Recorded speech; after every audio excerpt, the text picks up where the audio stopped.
fired. You're fired. You're fired. You're fired. You're fired. You're fired. You're fired. You're fired. Let's go. Hello, Mr. Trump. It's an honor to meet you. I was wondering what you would say to President Obama. You're fired.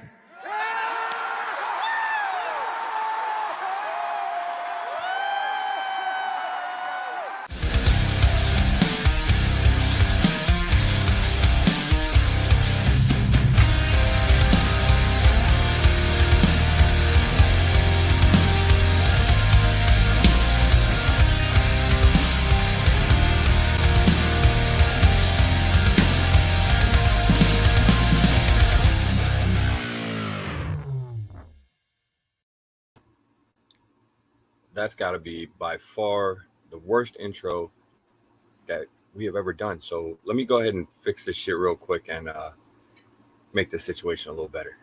Rectify. It's Mr. Key Issues.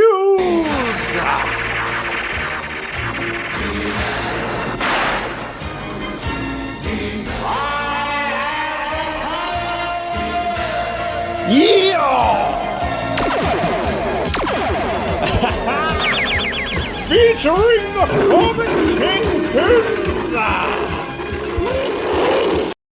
Yeah! I love you, bitch. I ain't gonna never stop loving you, bitch. I hate you guys so much. I love it every time I get to use that video. Hell yeah. What's going on, boys? Obviously, you'll notice that BC is not with us right now. He's not going to be on this week. He's actually sick. His son is sick also. They've caught something, so they're not able to make it. They are here with us in spirit, though. It's unfortunate because we got a good show this week. Obviously, Warner Brothers and DC still making the news, and obviously there's some other things that have happened this week too that we got to talk about. Yeah. So we'll get into that then. But Mr. Key Issues, Yes, you sir. have the power. I do. Do I? You do. Damn, this is insane, man. I don't know what to do with all this. I guess what I will do. Oh, can I just bring him in? Is bring in another guest, a member of the family. This dude has toured the world looking for the best local libraries. Put your hands together for Hyper, Combo, Comics. Now he gets a special intro this week because he's got some special shit going on here. If you'll notice, I figured out this virtual background stuff. So. Background. That You figured it out? Balling. It saves me from having to arrange my room every time the show starts. And You just gotta clean your damn room, boy. the ghostly apparition version of Hyper. That's amazing. That is awesome. But speaking about family, I say we say what's up to the chat. Let's do it. Let's do it. Michael Baker, first in, last out. Always. That's the way to be. Shout out to Baker. If I make this Hall show coming up Thursday, boys, Thursday. At 9 p.m. I don't want to spoil anything, but Baker may have sent me another goodie, and if I make an appearance, which hopefully I am, that shit will be on there. No way. Sure. Well, past your bedtime. We'll talk about that later on at the end of the show. Hell yes. We got some surprises for Thursday's Hall show. We got Dan De La Torre taking that close silver. What's going on, buddy? Uncanny swag with the bronze. You know what? Bronze is still cool, man. Bronze is still cool. Top 3. Shop for Comics. What's up? How you doing? Wesley in the building. You. Hey, shout out to Wesley because he actually is partaking in Popeyes apparently tonight. So Oh, there you go. My man. Okay, apparently Hero trying to one up the competition here. Been here since 9:30 a.m. Oh shit! God Been damn. here for a minute. Too, man. Yeah. That's a lot. That's a long ass time, bro. That's very patient. Very patient. Oh, black flag call. Okay. All right. Well, hey, now, Just- hey. We're Hey. getting ahead of ourselves. Yeah, we'll dive We into got to slide that for that, damn later. it. Tim, with the predictions. Sorry, not Nostradamus. Pretty close, today. though. Pretty close. You know what I'm saying? We are. Yeah, we are. We are getting unpredictable, buddy. I feel like I'm pretty sure I got most in the chat. Hold up, let me go down a little bit. No, you got some more. Keep No, going. Look at Rudy. Oh, there we go. Boom, boom, boom. A little ways down. There we go. And Pacino. Pacino. But you know, Hey, and of course, Chef. Chef. Obviously, my boy Chef. Bro, I'm a little stew curry right now. You know what I'm saying? But I can't eat it because I'm on the ones and twos. My gains are just sitting there, wasting away. oh yeah, it And, looks like it. It looks like it. Lucifer. Jeez. I did not know that. I don't know if that's true, but that's pretty bald. Oh, did they? Oh, wow. That's insane. That's unfortunate for him, I guess. Making my way downtown. Oh, And then we Boom. got Lefteros. boom. Yeah, how do you pronounce this name? Yeah, that's a good one. We're gonna have to get Newbie on that one. Actually, we got Free Key Louie in the building. What's going on? Free Louie? Key. I can't even Hyper salute never because my left. hand just disappeared right now, so I can't even. He never left. Ghost boy. Hyper. He left. All right, we got there he BC is. in the chat, just BC. creeping. He loves the background. Hashtag he's pretty. We Hope did. you feel better, bro. We did let the guys know that you were not feeling well. So. Man, am I frozen again? I swear to God. Oh, you are frozen. He's just cheesing away. Beautiful. have the most cheesiest happy to grin see also. everybody. Nah, you gotta leave that, bro. That is Okay, epic. listen, guys, you know what to do. Caption this. Caption Screen this. capture. Every time it happens, it's awesome. Damn. And Listen. Look at that cheese and grin What up, too. what up? When you're at So Popeyes happy. and when you're at Popeyes and you ask for that 12 piece, but they gave you the 13. Yo,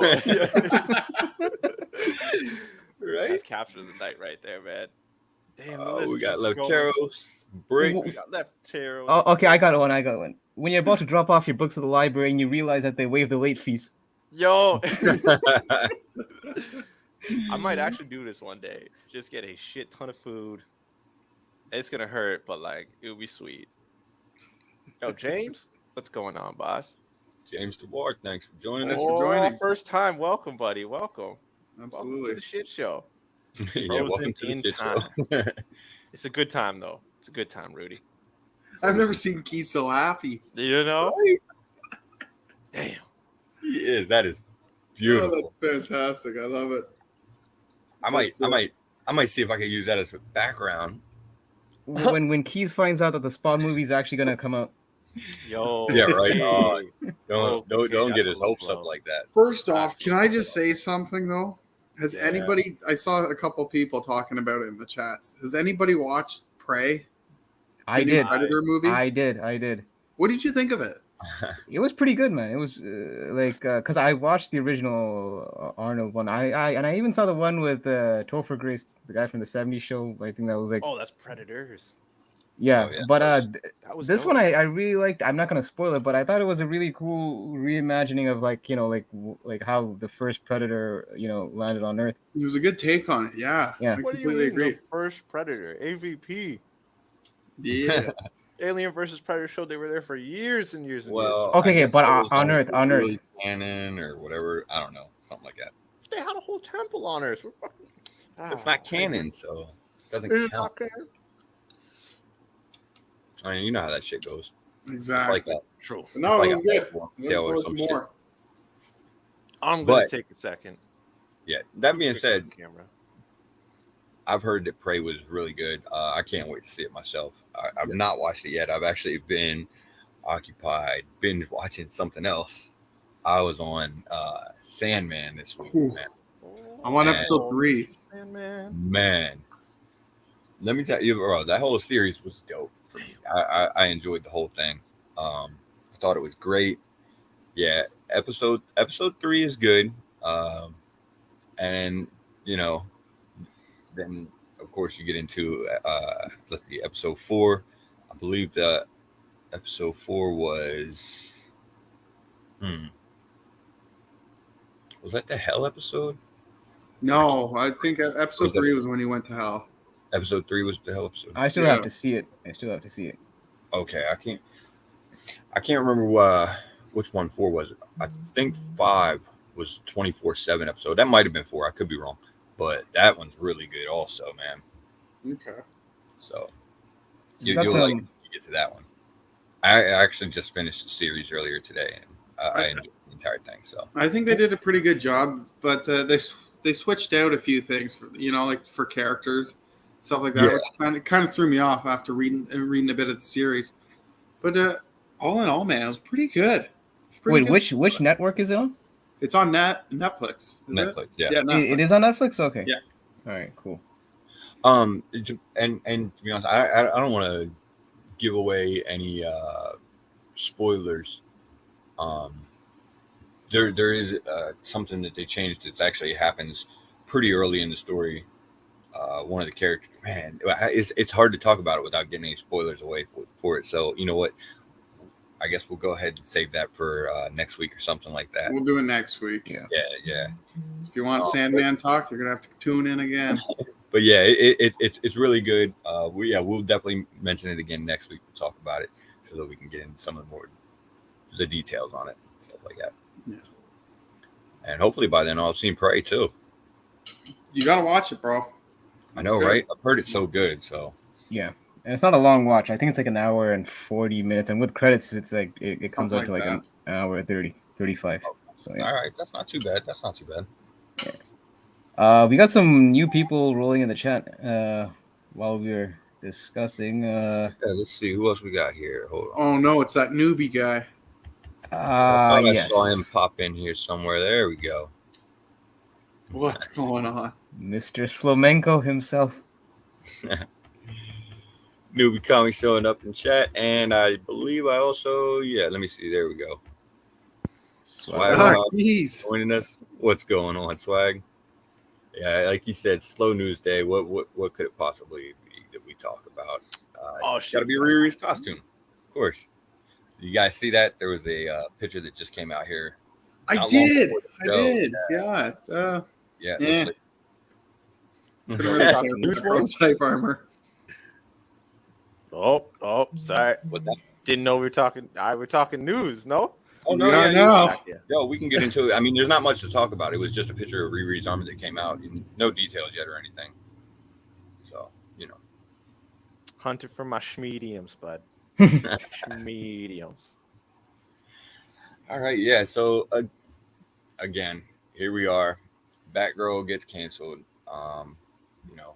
Obviously, there's been some more talk that's going on about this and everything like that, and some other shows that.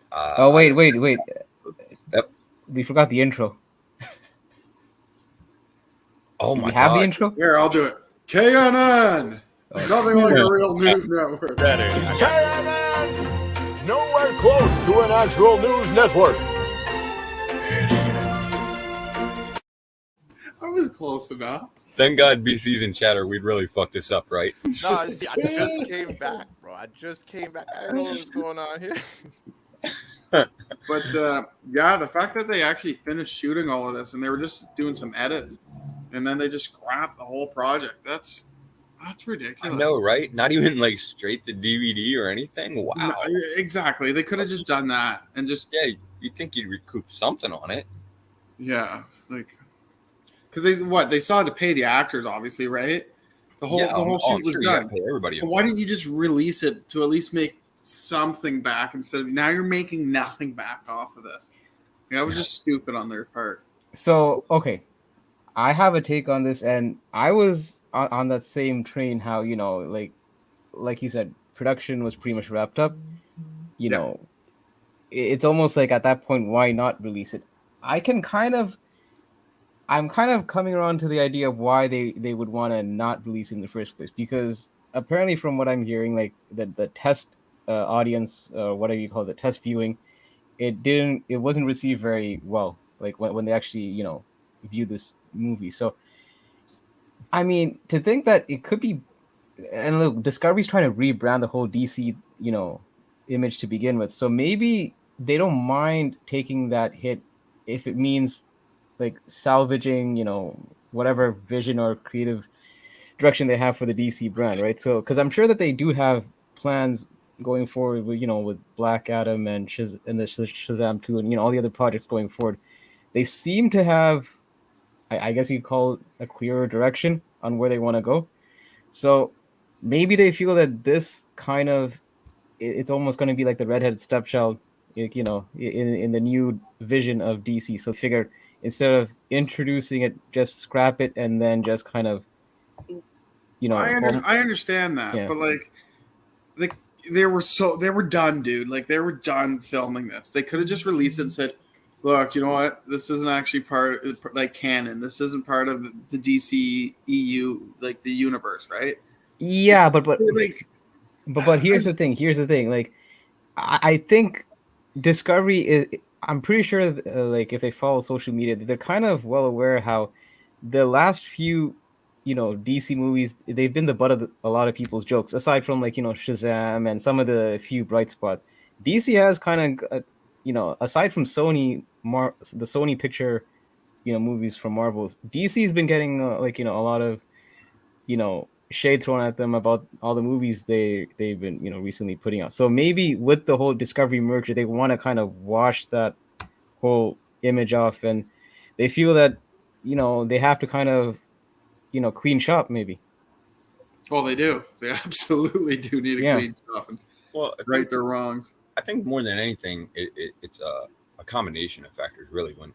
When you look at it and you look at the fact that obviously there's been talk about them getting tax breaks for shelving the movie and everything like that, and obviously I'm gonna assume that there's probably some legitimacy to that because there's been a lot of reports out there about it, and if it weren't, I would think it would have been debunked at this point. So they probably are getting some kind of tax break. And I don't necessarily know how bad the movie was or anything, but even if it wasn't necessarily that bad, if it didn't fit their vision for what the DCEU will be moving forward, I guess, when you combine those two factors, it sort of does make sense for them to shelve it. And I mean, it is a ballsy move on their part, to just go ahead and take that loss and try and hope that everything moving forward can sort of, I guess, make up for it. But I mean, maybe it's not the worst decision in the world to just, like if it wasn't that good, just go ahead and say, okay, you know what? This was before us. We're just going to go ahead and take this one on the chin and move on from here. So, jeez, man, what hurt me the most? Like Spagglehouse said, man, a studio released Morbius. How bad could that be? But here's the thing, though. Okay, to play devil's advocate on that part, Sony, I think, legitimately thought that Morbius was going to be a success. I think from just the press release and all that, I think they legitimately what was that trending thing that they're doing? Like it's Morbin time or something. Yeah, it's Morbin time. Yeah, they try to make it like a catchphrase. Like I think Sony was under a bit of an illusion that Morbius movie was actually, great. So I think that's the difference. Yeah, and delusional. Yeah, and actually, like Chief had mentioned, they did can the Scooby-Doo movie also. So yeah, it does seem to be more of a money thing than it being maybe just a horrible movie or anything like that. I mean, like they're obviously afraid of losing money, on both ends. And I guess this was the less significant loss. That's sad. I guess so. Sad. Yeah. Is that we didn't get to see Michael Keaton Batman. That's what's sad. I know, right? That was like a highlight for me. He was bringing him back. BC makes a solid point here. Yeah. Yeah, buddy. I had to highlight that. God bless. All right. Let's move on. Let us All right. move on. What do we got next? Oh, the 10-year plan, baby. Oh, we were already kind of talking about it, really. We're gonna skip that. So we got It's about time, though. It's too late. It's too damn late. Not gonna lie. They should Better late than ever, though. I guess. You know, Come on, Marvel. You know, it's like in school. You know, you're writing a test, and you look over, you're like, "Fuck, what's he writing?" Listen. You're writing a 10-year plan right here. You two above should be ecstatic. Like, by the time this 10-year plan rolls on, you both will be in your 20s. So, you know, you're good. Oh, where's the kick thing? By the time the 10-year plan's over, you won't be able to see the screen, Hyper. And honestly, I like the casting of this universe. Maybe not Ezra Miller, but whatever. Yeah, maybe not Flash. But the rest I like, man. So it kind of sucks that, let's be real, they're not making it for this 10-year plan. Like, that's it. They're done for the most part. Just saying. Gal Gadot is not going to be that fine in 10 years. You know, okay, maybe she's an angel. So maybe she'll be semi-fine, but... Well, they don't necessarily have to stay with, you know, these characters for the next 10 years. They just have 10 years of plans for DC to make movies and or TV shows. You know what I mean? Just like doing. Right. In fairness, there's like 36 other Wonder Woman characters that they can use. Well, also, you guys saw the movie Tron, right? They have the technology to make people look younger. Do they? Do they? They do. But I mean, you know, I don't know. I want to be hopeful for DC because, you know, things like Peacemaker and Sandman and, you know, stuff like that show that it can be done right. It's definitely possible. But so far, they just haven't succeeded outside of, a couple bright spots. So hopefully this 10-year plan, they'll get somebody in there like Kevin Feige, maybe, you know, sort of role. Maybe James Gunn. There's been some rumors about that. Hopefully that will happen. I mean, because he's done pretty well over there at DC. And let them see what they can do with it. At this point, it can't really fucking hurt anything, can it? No, it can't get any worse. No, it can't. Yeah, I mean, look, maybe I'm just putting a bit more faith in the whole Discovery merger than most, but I do feel like it's almost like it looks like they're putting an effort to turn a new leaf on this whole DC situation. You know, with the whole thing about what we just mentioned about the Batgirl movie getting scrapped, and then look. It seems like they actually have somewhat of a plan in place for some of the characters moving forward, like Black Adam and Shazam, and like how there will be multi-picture deals. And you know, we found out that Batfleck's going to be in Aquaman 2. So I'm cautiously optimistic on DC's Discovery's vision for this 10-year plan. I'm going to counter your point, Hyper. With Go ahead. Michael Baker's, yo. I mean, that may be entirely true. I mean, shit. And I'm going to counter your point. Endgame's pretty good. Heroes. What did Hero say? He said put a dude in charge of DC because he knows fuck all about DC. So that'll be a step up. And you know what? I mean, realistically, that's about what they've got in charge right now, it seems anyway. Somebody that knows... That's fair. Shit about DC. Yeah. Hey, dude would give us a good Sandman series, though. He's read it. Oh, you actually read that? You did? What? Doing homework and shit, dude. I'm proud. I'm so proud. I got him reading some DC. He read Sandman before the series came out. That's how he actually knew there was differences between the show and the comic series. See, I'm doing my homework. Let's move on from this DC into... There was a pop quiz and everything. There was a pop quiz? So this, I'm hoping it's true. I'm hoping they follow through.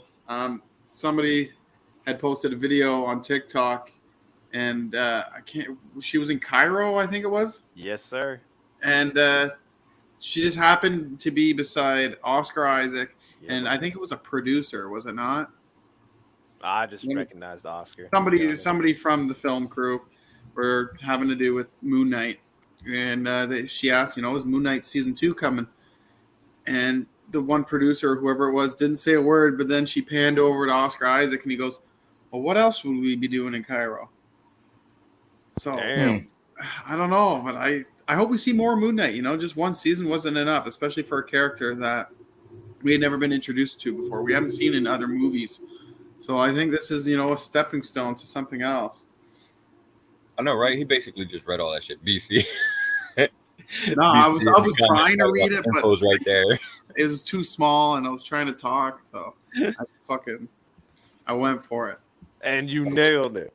Yeah, and good. You nailed it, my guy. Good. Damn. Yeah.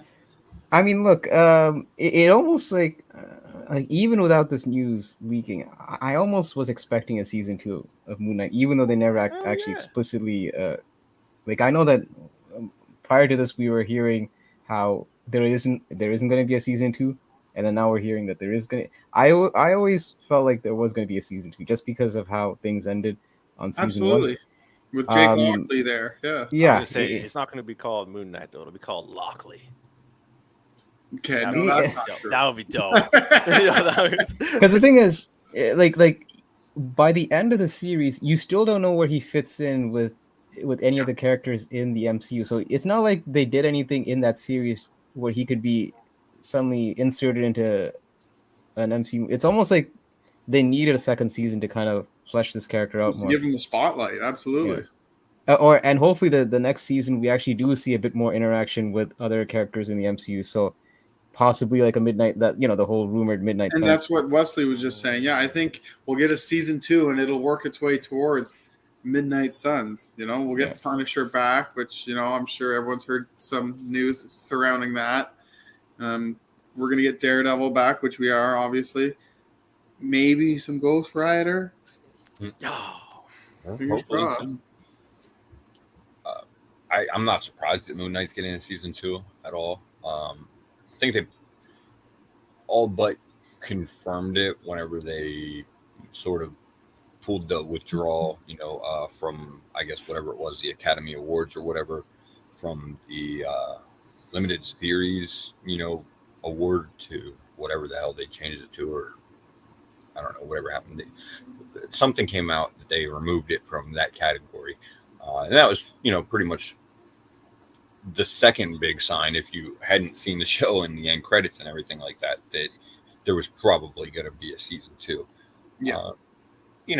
I mean, I enjoyed the first season. I know it wasn't everybody's favorite or anything like that, but it wasn't mine either. But it was a good show. I liked it. I would watch another season of it. Just wasn't my favorite show in the world. Still solid, in my opinion. I'll be excited for season 2. I do hope they flesh out more, like you guys said, with Lockley, and I think that's obviously the intent. So, hell yeah. I think. Well, here's the hoping. Okay, wait. Quick question. Since this show recently just finished in the MCU, Miss Marvel, have you guys all seen it? Yes. Yeah, buddy. Between the two, which would you prefer, Moon Knight or Moon Knight? One? Like to. What do you even have to think about that? What do you mean? What do you mean by which Moon one? Knight or Miss Marvel, the TV show? Which one? Which one was a better watch for you? Frozen again? I swear to God. He is frozen again. Man, which one would I do? What? Which one would you prefer? Which one? Yeah, I wasn't going there, Keys, but I was just. Which one is a more entertaining watch for you? Oh, Moon Knight, man. Moon Knight. Yeah. But if I was younger, I might have to sway with Miss Marvel on that. Like if I was if I was more of that target audience. I'm gonna I guess I'm gonna get crapped on for this. I actually like Miss Marvel better. I just found that the script was a bit more. I found like Moon Knight. The problem with Moon Knight was there was a bit more scenes where it felt slow. Like things kind of had to pick up. Keys face. Somebody boo this man. Oh, you don't have the control, do you? I don't have the power today. You don't have the power? No, look. Keys, it's all you. Keys is busy fixing that invisible light bulb above you. So. Wow. Boo this man! Let's go. That was for the dad joke, right? No, I would probably say that I'm more middle ground leaning. I enjoyed both. I would actually rewatch both of them. This guy riding his fence. Yeah, man. There honestly hasn't been a whole lot. I mean, a whole lot in the way of superhero movies or series that I don't like or find some enjoyability in. So, you know. All right, so I guess I'm in the minority in this group. Although I did see a few people give love to Miss Marvel in the chat. Yeah, some people I see Hero saying there it was better written. A couple of people saying that they were lost in Moon Knight halfway through, but hey, you know, that's why they have different target audiences and to each their own. I'll put it this way though, as far as like the MCU stuff specifically, they're on about the bottom of the list. So, would they be at the bottom? I have to actually think about that one.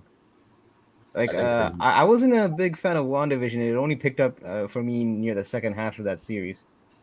I like WandaVision, Loki.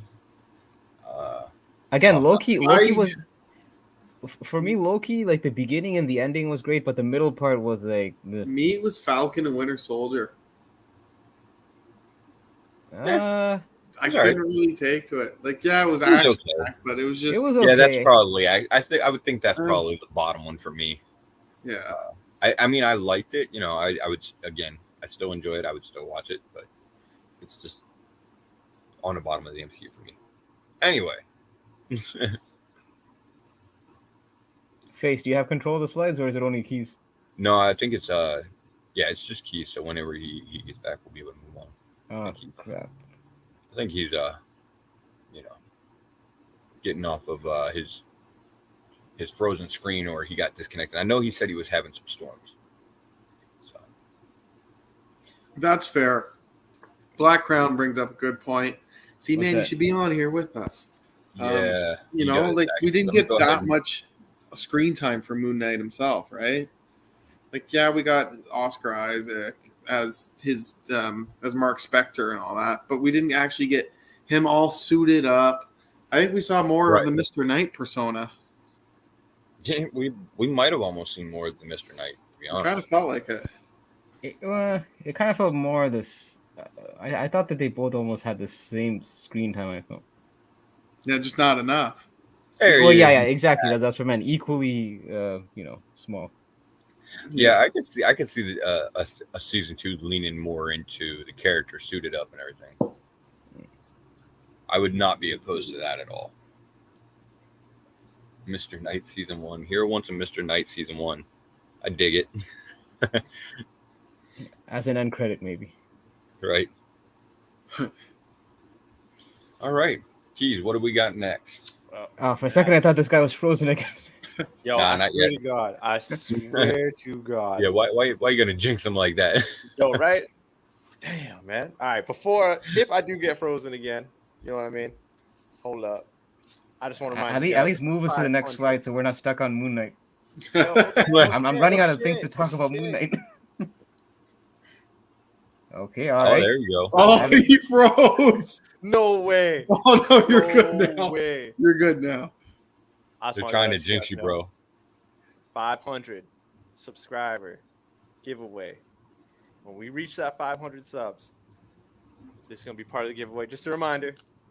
So sub up. You know what I'm saying? We got mad books coming through. We do. Before I freeze again, I'm going to take this away, take this down. Just a reminder, boys. We have a lot of other stuff going with the giveaway too. That will obviously be announced as we get closer to time. So.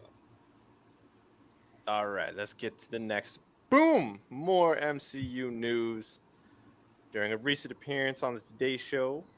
Keys, I really hope you don't get stuck because I have less to talk about Eternals 2 than I did about Moon Knight. So really, let's make sure we.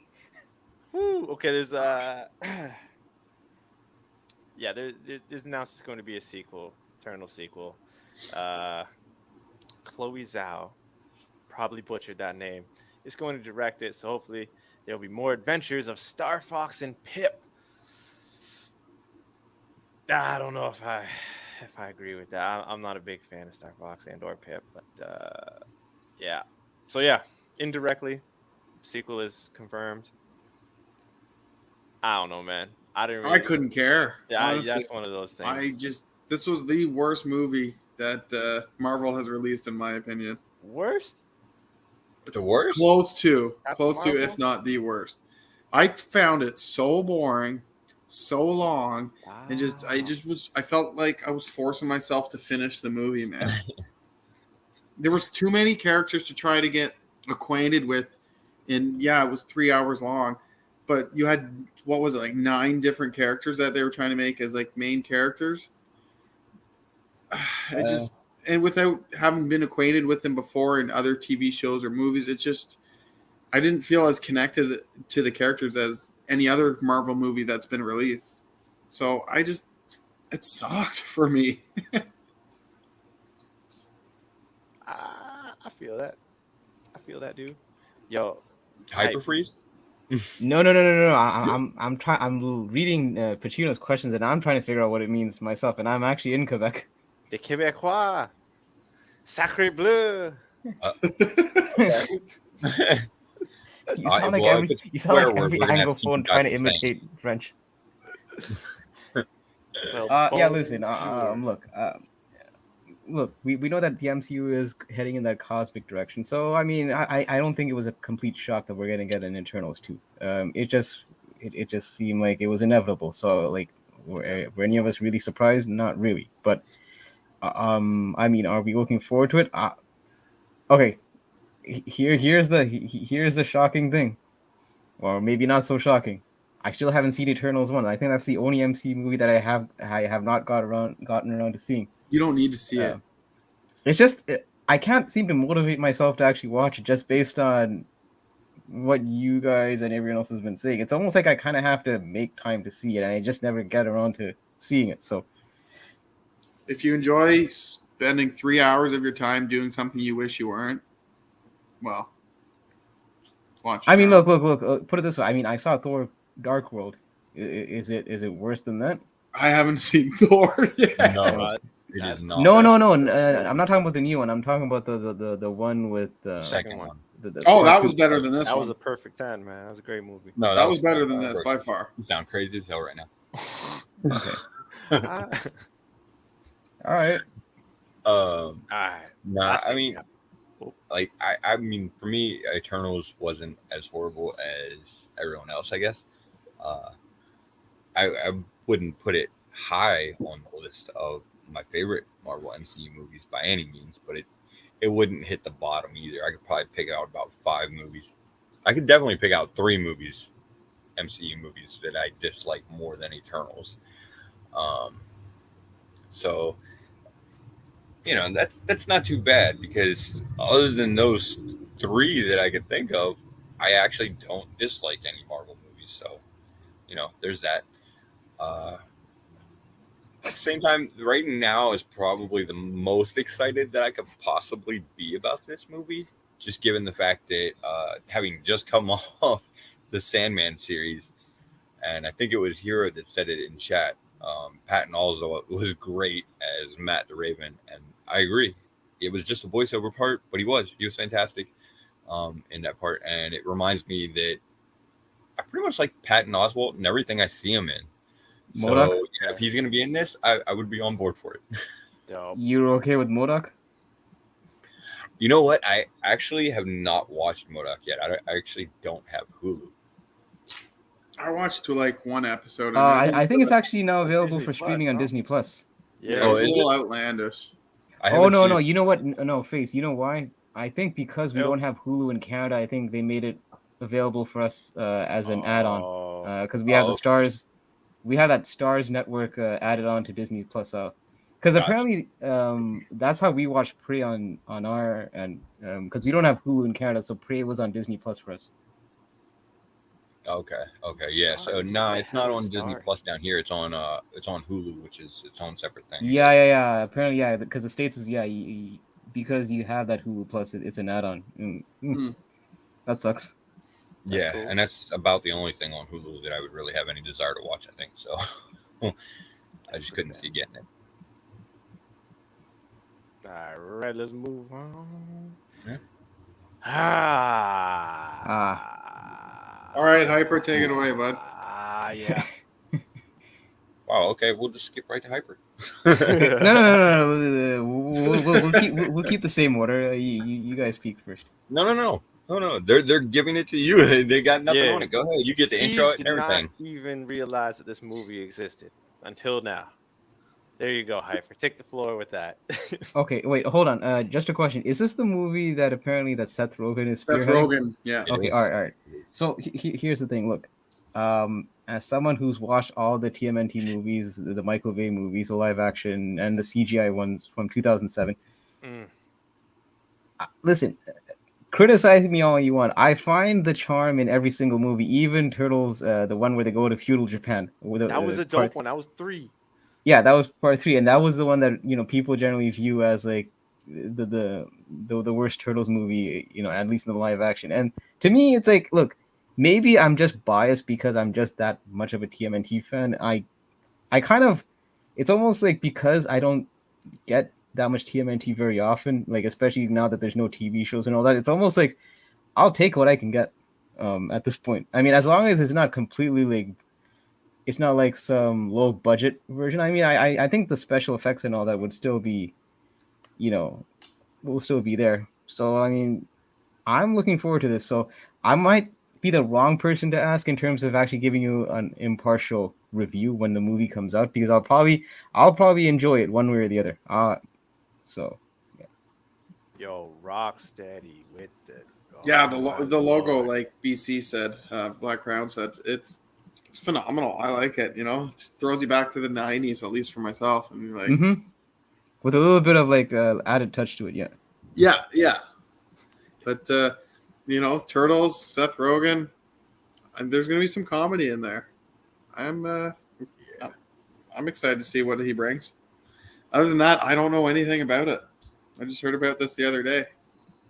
All right. Well, real quick, let me go ahead and answer a question in chat from Hero. He was asking about the Hit Monkey series, and actually, that is also on Hulu. Now that I think about it, so man, I guess I might have to get Hulu for like a month or so soon, binge watch these or something.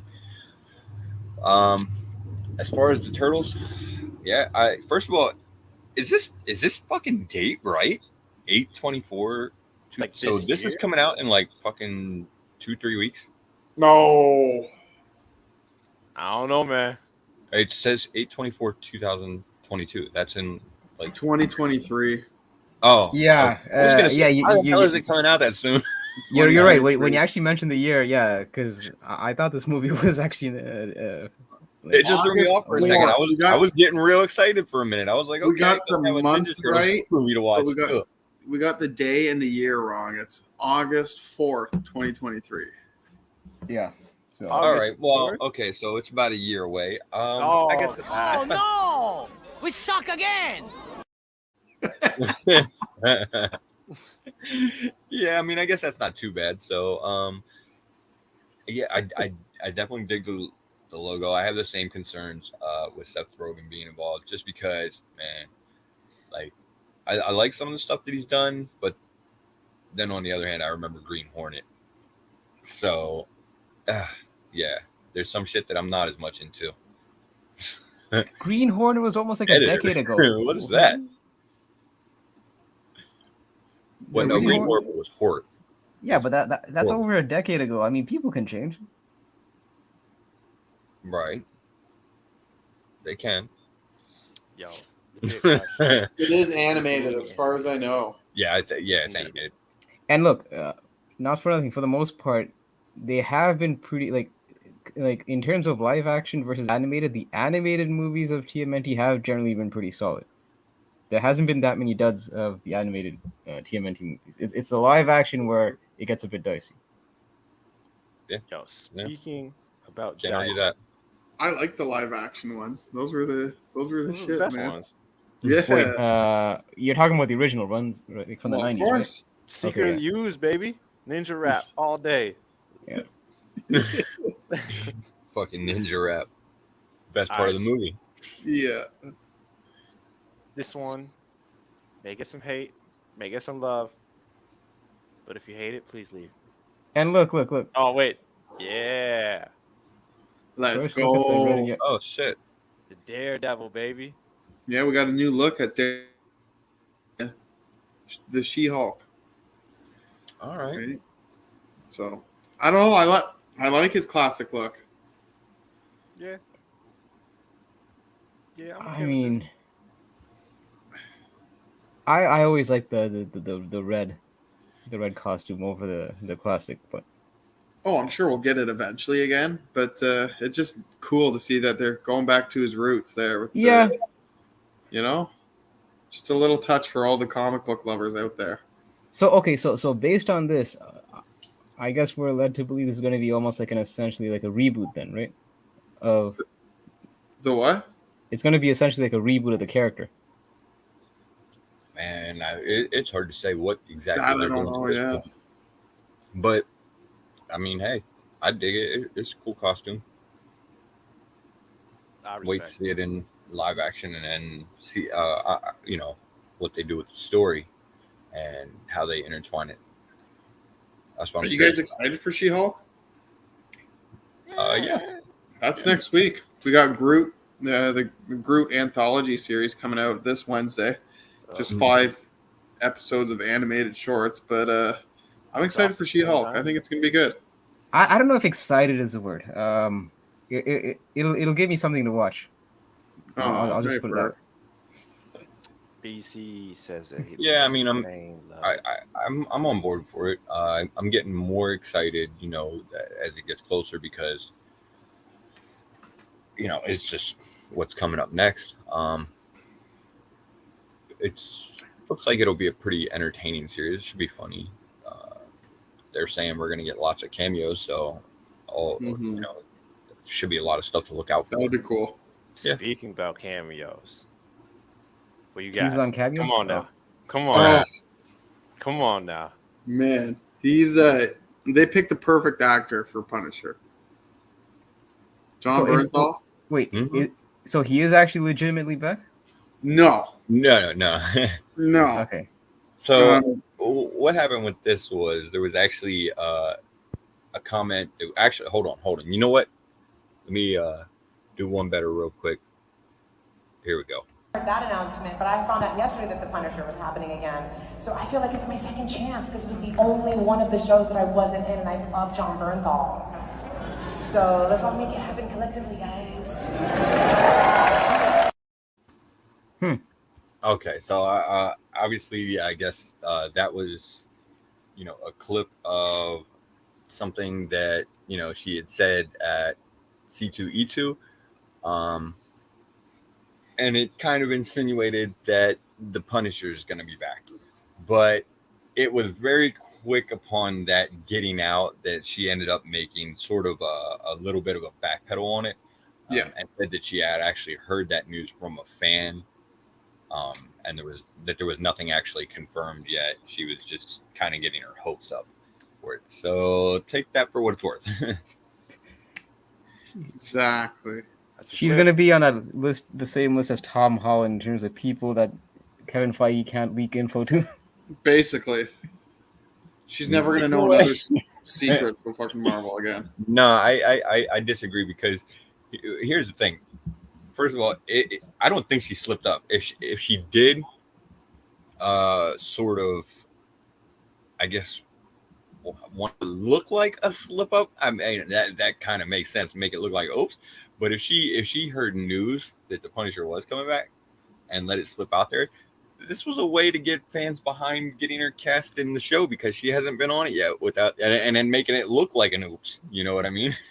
By backpedaling. So. Fair. Oh. Yeah, and I just want to address Tim's comment regarding Punisher Season 2. I wouldn't say it's my favorite season. Oh, there's only 2 seasons. Not much of a choice. That or the other one. The thing about that season was I wasn't a big fan of the whole Preacher storyline. That one took it away. It took it out for me. I mean, when it actually involved Punisher himself, I was with it, but once we got into the whole Preacher part, it kind of lost me. I have not seen season 2. Oh geez. I know. I mean, like I said, season 1 in my opinion was better, but season 2 is still worth a watch. Yeah, I mean, I liked the Punisher season 2. I actually liked the part with the Preacher too. Actually, if anything about that second season that I didn't like it would have been the portrayal of Russo or Jigsaw. And Jigsaw? I figured you were gonna. Yeah, man. Because I mean, that wasn't Jigsaw. That was a dude with a scarred up face a little bit. Jigsaw, his face was fucked. This guy, like, he could probably still, you know, without a doubt, he could easily get a date anywhere in the world. So, it's not really Jigsaw. It's funny how, like, you know who the actor that was playing Jigsaw was Prince Caspian, right? From the Chronicles of Narnia. Narnia. Oh, really? Yeah, it was the same. He was much younger back then when he played Prince Caspian, but yeah, it was the same actor. Okay. But yeah, no, I'm definitely gonna be excited to see Jon Bernthal come back as Punisher, man. Can't wait. Now, question is, will we see him in that Punisher War Machine armor? Because I know that's the speculation. How, like, will we see him in Armor Wars? If they do Armor Wars, hopefully. Yeah, that would be dope. Various comics in the house. That's what I'm hoping for, man. Is we see him in that War Machine armor? That'd be awesome. Hell yeah, that would be. But it'll start wrecking shit. Hopefully yeah, I'm down. Yeah. Oh man. All right, what do we got next, Keys?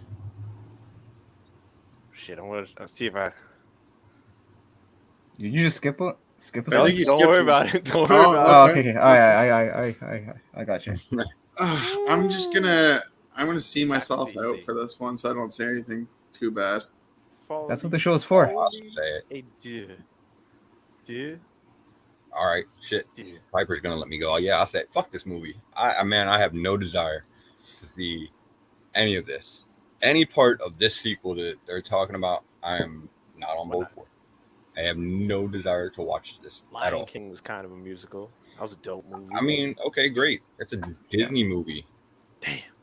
This is the Joker. I mean, like, I just can't be on board for a musical with the Joker. It doesn't matter if this movie comes out and everybody in the fucking world says it's great. I just can't because I don't want to see a Joker musical.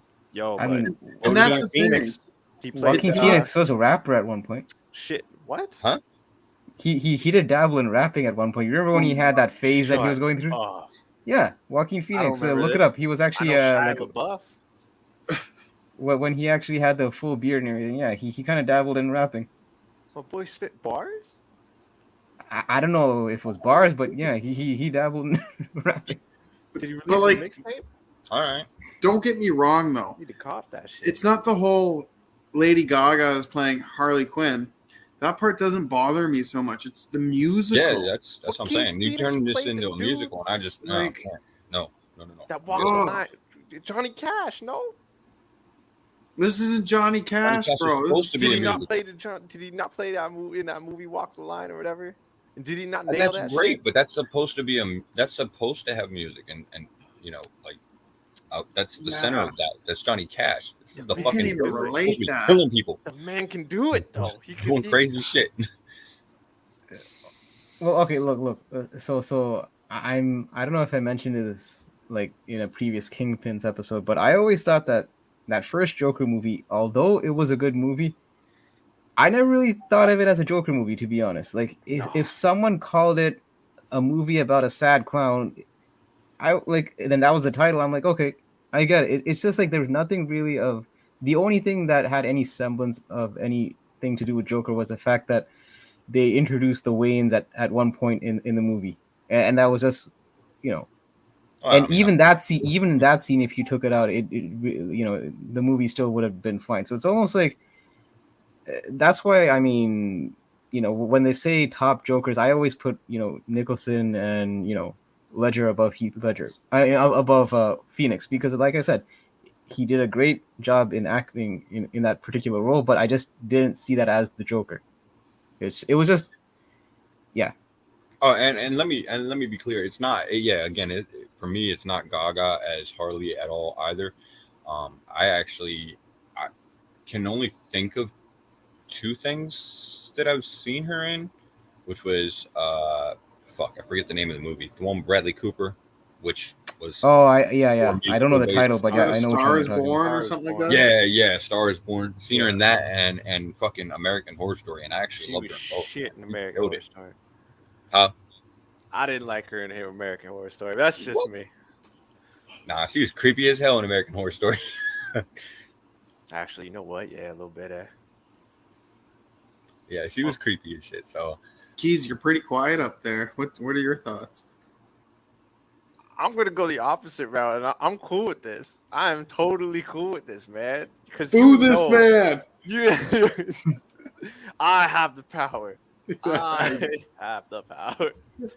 Boo this man! All right, look, you know. this guy. Ah, shit. And you forgot he ain't the only one. Damn. Well, I'm gonna see myself out, boys. Man, all I'm gonna say is, thanks, buddy.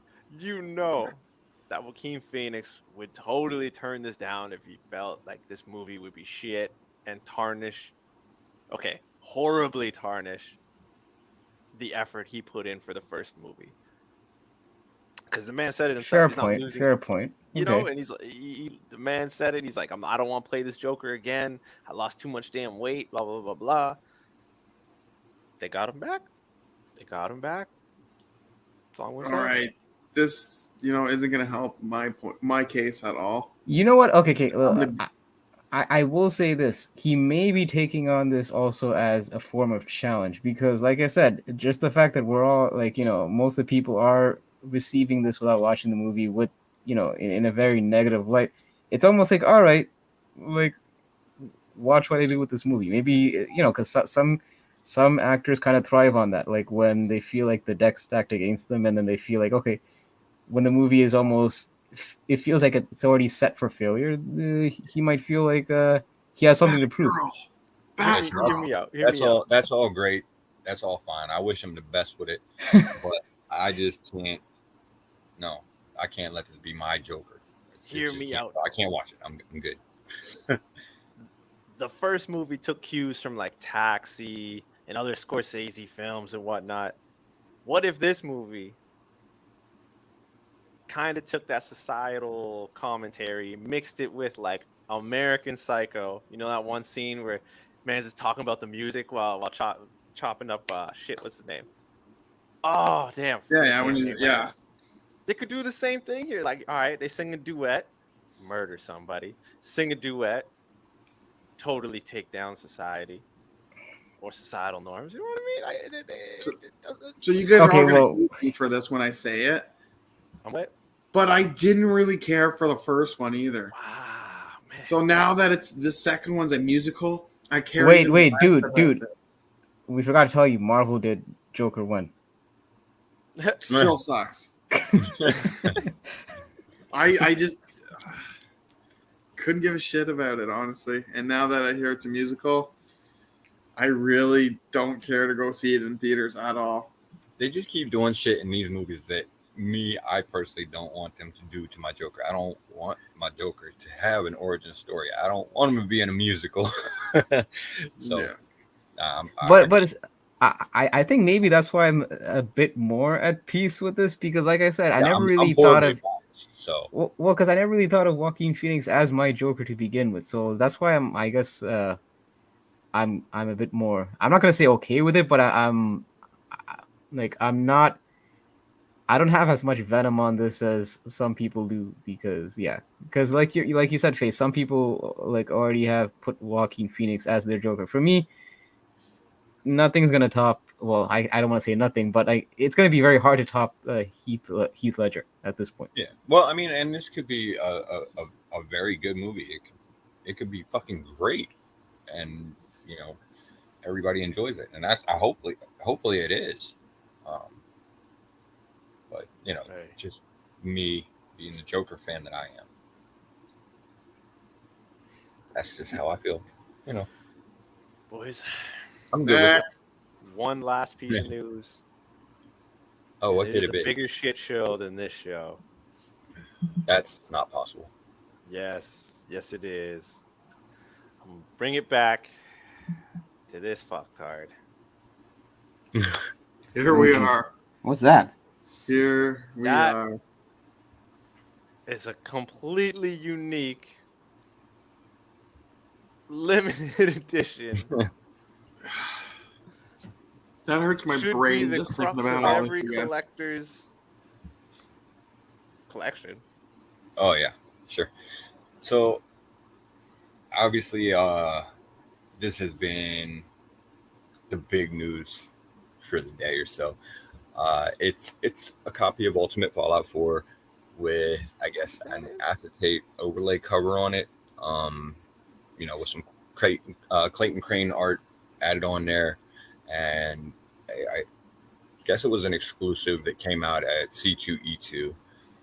And there was a big controversy about the whole thing, because I guess the retailer at the convention was Black Flag Comics. There was an incident involving them and some rumors going around that maybe somebody potentially cut the line or something like that. I don't think it's been confirmed 100% either way, whether that actually happened or not. And then sales happening and all kinds of other stuff, that was going on with, I guess, certain YouTube or whatnot influencers or whatever. So here's the thing with it. Just regarding that situation itself, first of all, these kind of deals in the comics world with exclusives and stuff like that, like I'm not going to say that they happen all the time, but I would not be surprised to find out if there are a lot of deals like this that happen a lot of the time on exclusives from many different companies out there. Probably, it's just the thing is most of the companies probably have the good sense to go ahead and not take care of that business on the sales floor there with everyone watching who is still waiting on these comics. And I think that was the big part about it that was really the issue. I mean, because as far as whether anybody was cutting the line or not, that could be a matter of perception. If I'm standing in line waiting there, and I've been waiting for 4 hours, and I see somebody just walk up to the table and then they get a whole box and they walk away, I'm probably going to feel like they cut the line. Does that necessarily mean that that's what happened? Maybe not. Maybe they had something prearranged with this person and they were just doing a pickup, or, who knows what could have been going on. I don't. So I can't really comment on that aspect. Can only say, if it was somebody that cut the line, if that was the case, I mean, obviously it's kind of rude of that person to do or whatever. But I mean, I guess it's just one of those recognition things. Everybody kind of, I guess, hopes to get recognized or whatever. More so than anything, I would think it would be on the retailer who let that happen, if that it was the situation that occurred, because they obviously knew what the situation was going on in there. Probably would have seen them not in line, so they should have probably squashed that from go. That to me is on the retailer. And putting out this fucking comic in general, where they just basically slapped an acetate piece of plastic on there. I mean, this thing, I have no interest in this piece of shit, nor would I. It literally ruins the fucking comic. I mean, I don't know what's happened with it, that it's gotten blue labels from still proof. I mean, I don't know what's going on with that, but acetate cover or not, still understanding of the grading process and everything like that, what they did to this comic devalues it and damages it. So I wouldn't want it, because this is not how the comic came out. It's not how it was intended from the publisher or the printer. This is just a retailer doing some shit to a comic. They could have drew on it with fucking crayon, and it's not really any different. Nah, that's some fuckery, buddy. To me, it's a damaged comic. So, before Keys goes, I'm just going to add a bit more context to what Face mentioned regarding info surrounding this book. So yeah, so like Face mentioned, this was a Clayton Crane exclusive that did exist well before the C2E, like this year's C2E2. And from what I understand, this whole acetate version, I think they put a number of 750 copies to this particular book, and yeah, so the controversy was obviously that again, some of it is hearsay, but how certain people got were able to jump the line and get like an exorbitant amount of copies, and Black Flag's response was that they pre-order these copies. Now the issue with that is because I have some people that are on Black Flag's mailing list and they weren't aware of a pre-order for this book to begin with at the C2E2. So that's why it tends to be on a bit of a murky situation with this. Well, that comes down to the retailer. Yeah, but I'll say more when it's my turn. But yeah, I just wanted to add that context. I'll let Keys go first. No, you guys. No, let's just have an open conversation about this, guys. Man. We can go back and forth and discuss. Okay, so basically, look, because I was on Thero's show yesterday when he was talking about this, and what's that? I saw that. Oh, you did? Well, of course. I actually got to pop in there for a second too. I was at work, but I did get to pop in for a second. So my issue isn't so like I know that like there's different parties that people are blaming, whether it be CGC, Black Flag, or the people that may have gotten X amount of copies.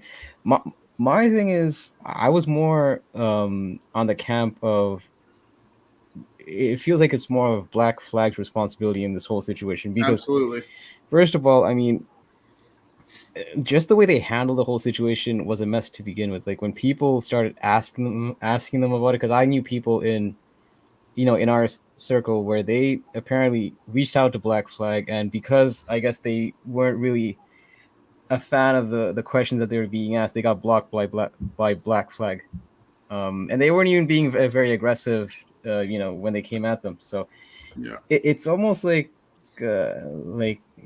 they're just creating one PR mess after another, and the whole thing about, yeah, you put out that you have 750 copies, but then you're seeing that there was a pre-order, but then people that are following you on like your mailing list are wondering where it was, this phantom pre-order. It's almost like you're kind of digging yourself deeper and deeper into a hole. So and the thing is, apparently Black Flag did come out with a statement saying how in future cons that they will be putting out, and they put in quotations or something like some copies to the people, but they'll still continue to take pre-orders for some of the massive influencers, because in their mind, if there's 40 people, I guess, waiting in line and they had 750 copies, they figure, well, shoot, I mean, try to sell out as much of copies as possible. But my thing is, they could have found a better way of just handling it. I mean, it's like I said, if you were transparent and upfront to begin with, without having to basically hide behind blocking people's questions and basically just staying in the dark, people wouldn't be coming to their own conclusions. You could have just come out and said what you had to say. And on top of that, now we're hearing how Marvel may not have even endorsed the whole project to begin with. So now you have another issue, another layer where people that got these books graded by CGC, they're getting these blue labels. So now the question, it's a bit of a gray area. Well, I don't even think it's a gray area, but basically, if Marvel doesn't endorse a comic, does that technically become a blue label, or does that, or should that be considered like a green or a purple? I don't know how that works, but it's almost like, well, you've altered it at that point. Yeah, because the thing is, blue label, absolutely not. Because usually when Marvel gives licenses for these exclusive retailers to do, their own covers, Marvel has to sign off on it. It's not like a case where it's not like the Wild West. You can't just because I own a shop, I can't just create my own exclusive, and Marvel knows nothing about it. Marvel has to still co-sign it. Absolutely, so, they're going to sign off on it. Yeah. Yeah. And so it puts a black eye on CGC. It puts a black eye on Black Flag. It just there's a lot of this whole thing has just become a shitstorm, and basically it's causing these companies to do damage control, and even CGC came out saying that they stood behind their grading. I mean, But, okay, Yeah, that was rough. I don't know if you man. saw what Pacino just wrote there, but I was seeing this as well from Bricks, that they're going to continue to do this kind of thing now at Boston Fan Expo. So they're saying Friday they're doing it for Boston Fan Expo. Black Flag is coming out with some more exclusives. They got a couple different ones, and they were saying it's to be sold at the same time, 2 separate lines. Resellers / flippers / influencers can buy up to 10 copies first and join the collector line. Oh, sorry, the collector line can buy 1 copy, and there's only 100 copies to be sold for those. Yeah, there's no way around it. I mean, making statements like that, you just look like a fucking asshole. Yeah, they're digging themselves a hole at this point, and it is what it is. It's on fire. I mean, it is what it is. That statement there is just ridiculous. It is. There's no way to make that look good. You want to run your business into the ground? Well, you're doing it. Yeah, you're really putting off your customers, which in part is going to put off those same fucking retailers, because now they don't want to buy your book because customers don't want to buy your book. Yeah. So, yeah, you're kind of shooting yourself in the foot with that shit.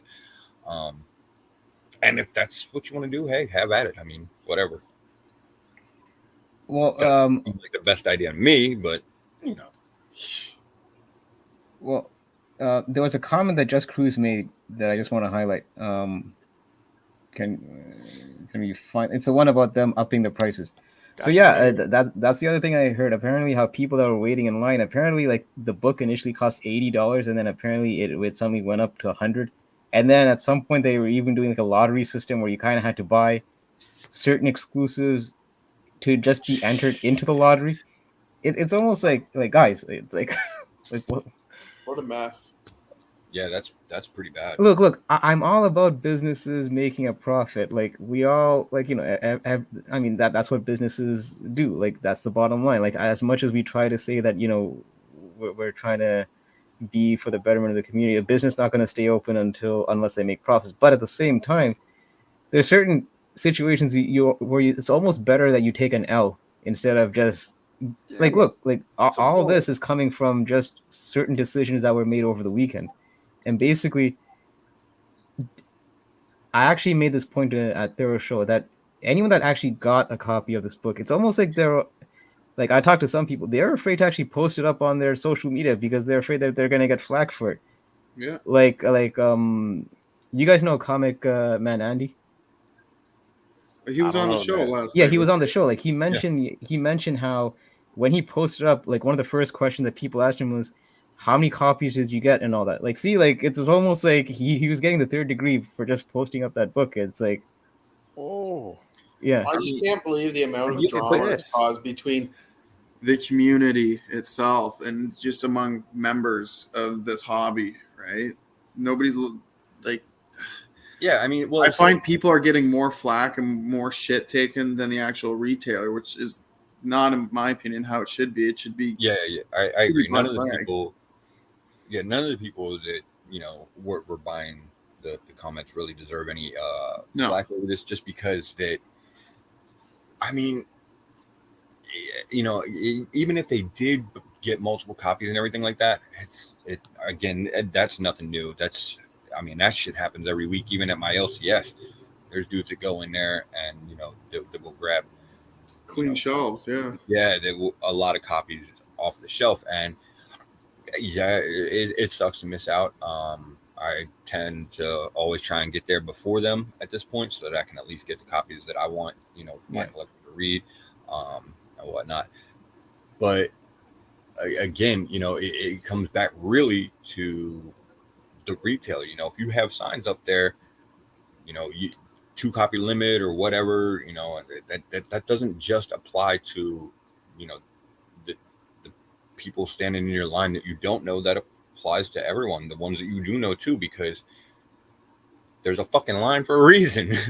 If you got there later, you get to the back of the line. It's just how it works. I mean, yeah, and the thing is, if you have something worked out beforehand, take care of that shit outside of where you're selling these comics to everyone else, because it definitely comes off appearing as very not fair to them. But again, we don't know the specific details of this. This could be something that they worked out beforehand. It could be sort of a shared exclusive type thing. Who knows?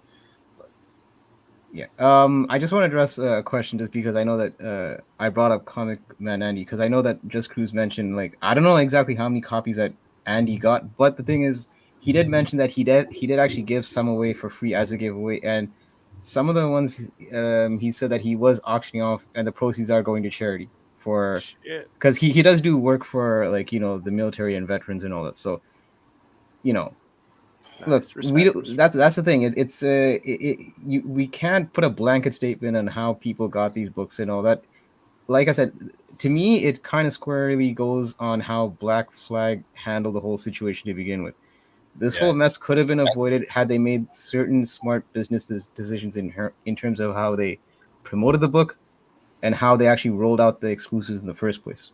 Mm-hmm. It just, and like I said, just being transparent about it instead of basically blocking people that reached out to you and kind of, because and you know what, even if the truth hurt, at least if you said it without people having to hypothesize, it actually would have been a better way to go about it.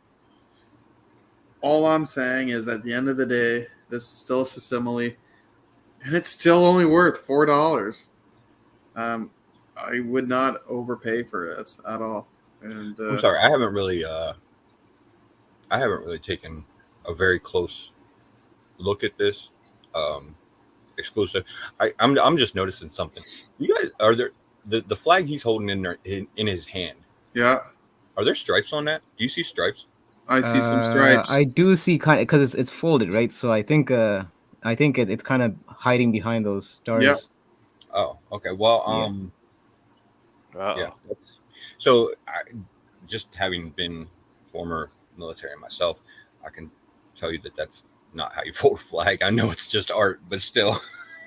But dude, honestly, I mean, look, that does matter though. Like I said, I wouldn't have known that. Yeah, I just saw the stripes and noticed that. It's one of those. Especially if you're gonna do a cover like that, though. You know what I mean? Like, do it properly if you're gonna do it. Don't just half-ass it. If you're gonna have a folded flag, have it folded properly. And apparently there was actually a spelling, like a grammatical issue at the back. I don't know if you caught that. God we in trust. Yeah. Instead of in God we trust. So, it's I don't know. It just seemed like the whole thing it felt like a rush job. Yeah, see that, and that's another. Yeah, they have 4 staples. And leftovers, he brings it up right there. It's a good point. That's the other big issue with it is, are retailers allowed to alter them after the fact? Because that could get pretty dicey. Exactly. I mean, the fact, doing the same. Yeah, I mean, it's just not I think it's not a good look from the retailer, and their statements afterwards made it even worse. Other than that, it is what it is. There's really nothing new about this situation. It happens all the time. It just doesn't happen as publicly. There's a lot of stuff that it happens that could be misinterpreted or just looked the wrong way or whatever. None of us were there, so we don't fucking know. In fact, there's really only one reason, to be honest, that this even came up on the show this evening. Because as none of us have absolutely anything to do with this, other than the fact that we have an opinion, and that's really it. Yeah. We weren't really going to get too involved in it, or even talk about it that much. I maybe might have just said that I personally think it's a kind of crappy exclusive because it's just mass take covers. $4 for it. Move on, right? But there was something else that happened that actually kind of did involve us a little bit. There were statements that were made on another YouTube channel that kind of pertained directly to us. Dragged us into this mess. In a sense, yeah. So go ahead and put it out there and kind of explain exactly what happened. It was actually on Gem Mint's channel, and he made a video in regards to the C2E2 incident himself. Now, without getting into any of the rehash over personal, feelings about the exclusive, or even his comments about the said exclusive itself, I'm not even going to bother with that because we've already talked about it. We don't really need to. What I will say this though is there were other comments that he had made towards the end of the show, and those were the ones that directly involved us, because he talked about an incident that was in regards to something that happened with us, the Comic Kingpins, on our friend's channel, Newbie Comics, when he revealed, the virus thing, and when he revealed the King in Black Captain Universe thing. I actually have to keep it all straight in my head because it was, more than one incident. So, and here's what happened. Yeah. What Jem was talking about, was he was talking about actually a combination sort of both incidents, because he was mentioning the King in Black thing. And then he made another comment later that made me realize that he was actually talking about the virus reveal at one point. So the virus thing, Newbie made that comment, and there is a reason I'm getting into this. So let me get there real quick. The virus reveal, Newbie did that and everything, and as all of you know, that ended up being Scorpion. So Matt Gargan. So the comment specifically that he made that I want to address was he said about, the people that made these reveal buying up all the comics and reselling them or whatever. That never happened. First of all, I don't know what Newbie's financials are like. I know he's going pretty hard on trying to get his Tales of Suspense 39, and he's trying to save up a lot of pennies for that. So this is what I can say. Pretty definitively, none of us can afford Scorpion's first appearance, nor would we want to pay that price to buy up Scorpion's first appearance. No. We didn't buy any copies of Scorpion's first appearance to try and make any money off of that, because none of us could ever afford it.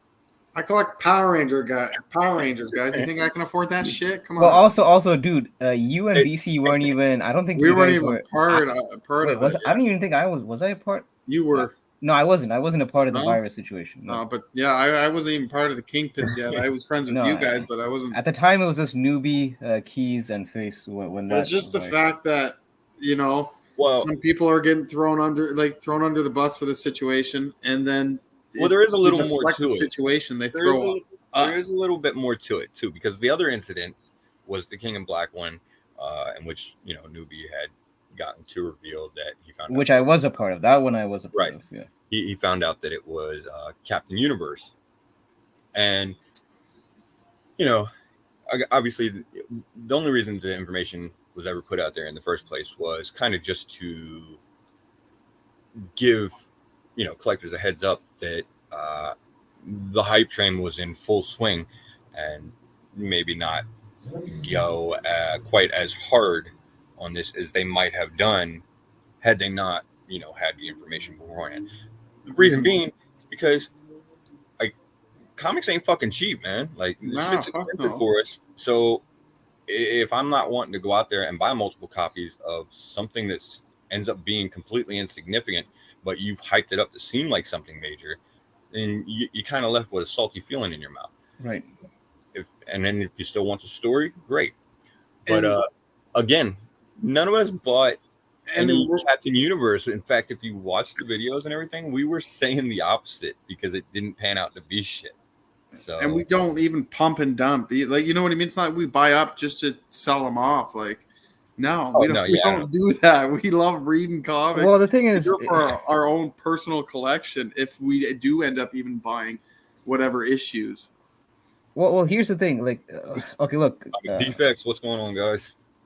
For those, oh yeah, definitely tune into the defects after our show. They'll be talking about the C2E2 as well. As they 22. promote. What's up? So listen, as Face mentioned, we did break. The latest, big reveal that we did was the Kingpin. Not Kingpin. Sorry, King in Black, the God of Light reveal, which was back. I remember that was like Super Bowl 20. It was like Super Bowl weekend of 2021, I think, right? Face. Something like that. Yeah, it was like a year back. So here's the thing. A year or two. Yeah. As most of you guys know in the community, there are cases where there's like a small group of people that do tend to get spoilers, and we like the way we kind of looked at it is, look, we weren't the only ones that got these leaks or whatever you want to call them. We just wanted to keep it as a level playing field for everyone.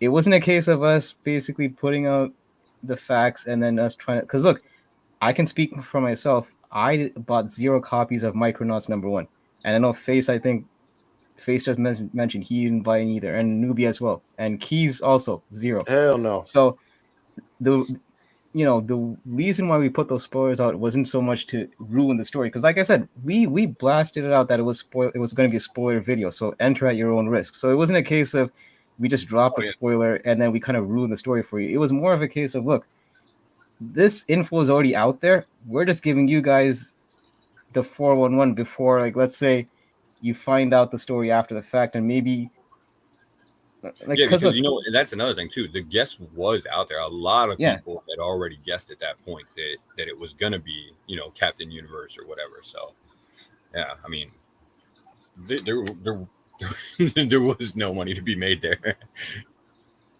Yeah, and look, like Pacino said, like we got nothing against a lot of these influencers. Oh yeah, shit. We'll have anybody on here to talk comics. Absolutely. Yeah, it's an open playing field. But yeah, but it just goes. I'm just trying to give like a rationale on as to why we did what we did in terms of those spoilers. It wasn't so much just to basically stifle someone's creative direction or something in the story. It's like, look, the reality is in this community there are people that have facts and spoilers ahead of the general population. And look, if we come across it, we figured, what, just share it with the people that roll with us, and then they can make their decision based on that if they want to get said books or not. But at least at that point, everyone's at an equal playing field, and no one feels like someone's getting insider information, I guess you could say. Yeah, pretty much. Well said, man. You know what? Yeah, I think people just need to get over this whole fiasco. I've had a headache all day because of it, and it's just, we need to get back to what matters most, and that's what number one, comics. Number 2, community. Yeah. Well, hold on though, real quick. I will say this: people do need to remember the retailer that was involved in all this and how they've handled the situation. Yeah. People should remember, what CG is doing and how they're handling the situation. Yeah, and this is the big thing right here. Like Left Arrow said, the reason that I brought it up with Jim is, I was just clarified the situation. He's not a bad guy. I've actually talked to Jim quite a few times. He probably didn't even know that he was actually talking about us, to be honest. So we, but it's just that like look, for anyone that didn't know. And the thing is, I get it, he misspoke, but you gotta understand when someone has a large influence and a following like he does, his words carry some weight. So basically, we have to make sure that we cover, that we basically stand our ground and we cover our bases, because I'm not gonna let anyone basically besmirch any of these guys' names. No, I just found it outrageous that it got pushed onto us, and we had nothing to do with this exclusive. We had nothing to do with any of this shit. It's like I'm at work, literally, in the middle of a construction site, watching this video. I'm like, wait a second, he's fucking talking about us. Like, what? It's like where are these phantom copies that I've been pumping that I can't seem to find right now? I have no copies of Mr. Well, it was a while back, and like I said, it was couple different incidents that happened and everything. Like I said, it was just him. He misspoke about how the incident occurred and what happened. I think he was combining some other incidents too that might have happened with other people that weren't us. Because again, like I said, I don't think he even really knew that he was talking about us by any means. Yeah, but the thing is, like I said, we generally don't like to do this whole thing about calling, like, addressing people head on. But in this case, like, we had the discussion. We felt it was necessary because, like I said, it's almost like we kind of had to set certain things straight just to make sure that people understood where we're coming from, so that people aren't. It's the whole black flag situation all over again. When you leave people with their own speculation and their own hypothesis, people come to their own theory. So why not get it from the source itself? And like I said earlier in this, to be clear, we here at the Comic Kingpins are an equal opportunity kind of group. We will have absolutely anybody on the show that wants to talk comics. Yeah. Absolutely. Hey. We'll have all means. Come on. We'll have Just Cruz on. We'll have Lefteros on. We'll have Chia Pet on. We'll have Jem Min on if he wants to come on. Absolutely. We'll have BC's third cousin twice removed. Well, actually, Face, whoever. I don't know if you missed in the chat. I think Justice for Comics actually dropped a comment saying that he'd want to at one point come on. And listen, dude, let's get him on here next week. Open forum. If ever you want to come on, drop one of us a line, and we'll definitely accommodate. Sure. Hell yeah. Yeah, we'll get him on here with us for sure. I'll hit you up on IG or whatever, and we'll get him on the show. That can be a good one too. So, as we only have about 20 minutes before the end of our show, should we do some top 5 comic picks? 20 minutes. Yeah, let's go ahead and run through these real quick. I say we run it. I say we run it. We've talked about books, reading books. This is the part where I get to stay silent. Hyper, do your thing. Silent. Oh yeah, do the fade. Deadly. No, I can't do it. I can't do the fadeaway. It doesn't work on this camera. I have to do it on that camera. Wait, hold on. Wait. Give me a second. He had it all set up beforehand. It was awesome what he was going to do, and now apparently he's backtracked on it and ruined it. You failed us. Boo this man. Hold on. He's just a Did he just give himself a beard? What is going on here? Okay, let's go. I'm fading out. Okay, all right, go. Oh, there he is. There's the fade out. 5 minutes later. Bring it back. Like a ghost. Where'd he go? Oh, there he is. Oh. As you can tell, we're easily fucking amused. All right, man. Hyper's ducking out for the new comic book day because he is. This cover really on the looks a little familiar. Yeah, I think it's a sweet cover. Obviously, me and DC don't mix too well. Starting to. And I've heard great things about all the DC's runs. So I think, this may be something I'm going to read online first. I don't think I'm going to pick it up. But just that cover is sweet. I guess it's an homage variant. An homage to what? I don't know because I'm not a DC fan. It's X-Men. Yeah, that's X-Men. It's X-Men. See, I don't read much X-Men. Says the voice in the wind. Oh shit! Oh, it is too. I see it now. Yeah. Okay. Yeah, I see yeah. The X-Men volume 2. Yeah. There we go. I see it now. Hey, it took me a while. It wasn't that good of an homage, I guess. But it was perfect. It's a cool cover. Yeah, that's about it. Yeah, I'm probably that moment of realization strikes dude. Yeah, no, I see it now. It took me a while. That was real time, by the way. That wasn't scripted. No, right? No. Nothing on this is scripted. We wouldn't want it any other way. Yeah, I'm on board for this. It's Tom Taylor, and X-Men homage cover. I gotta pick it up. Tom Taylor. All right, these are honorable mentions, by the way, boys. We got 8 Billion Genies 4. I have not read 1 through 3 yet. So no, you haven't really, bro. There's 0 genies. You got to read all the. Can you say that again one more time? There's 0 genies instead of 8 billion. There are 0 genies in the world. We suck again. Hey, comic dude, can you guess the homage on this cover? I'm gonna say Superman. There you go. Oh, it's like he knows it's DC. I was gonna say Batman just to be funny, but no, this is a sweet variant. It's the B cover, is it not? This is the B cover. Yeah.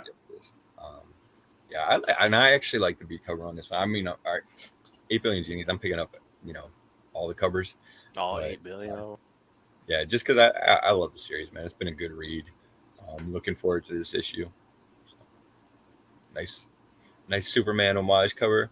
Yeah, I you know what I think has surprised me the most about this is that we just had issue 3 come out and it was still fucking low ordered and shit. Like how is that possible at this point? How have retailers not caught on to buy it yet? Honestly, what's that, sorry. Hyper? Well, okay. Correct me if I'm wrong, Face, but generally, generally when people like when LCSs do the previews catalog, like they order, like I know that they do their FOC, but don't they do like their actual general previews? It's like 3 months or 2 months in advance, right? So wouldn't they have already had to put in their orders for number 3 like well ahead of time, and then I guess whatever orders they would have had to squeeze in for FOC, that's when they would have. So maybe that's why they can order whatever up to FOCs. Yeah, but then maybe they're just basing it off of because the thing is like with the whole marketing and all that, and at the end of the day, it is an indie title. Maybe they're just gauging people's actual interest, and yeah, maybe going forward you're gonna see more copies of 8 Billion Genies. But yeah, that's why I'm not too surprised when the first 2 or 3 issues were lower printed for that reason. Yeah, I mean, I could see the first issue and possibly the second one, but now the third one, that was the one that surprised me. The third one coming out and it's still low ordered like that. Mm-hmm. Oh, but Pacino just mentioned a point that might be relevant. He said that number 3 was past FOC when news came out. That's why. I guess news of it being option. I'm guessing that's what he meant. Oh, okay. All right.